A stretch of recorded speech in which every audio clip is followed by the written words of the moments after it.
Hi, welcome to Champion Trading Corporation. Today we're testing a 6-gallon Vulcan electrically heated tilting kettle. Tabletop mount. It's you'll notice it's vigorously boiling right now. It's at about 18 minutes with 5 gallons, a little more than 5 gallons. And it's a tilt mechanism. All the controls, it's 208 3-phase voltage. It's got pressure gauge. I recommend you read the manual and check with the manufacturer. There's a steam blow off in the rear that I would demonstrate here. It's a small,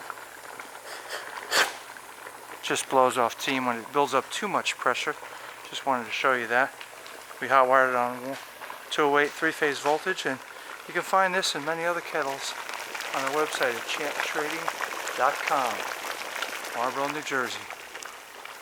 Have a nice day. We look forward to hearing from you.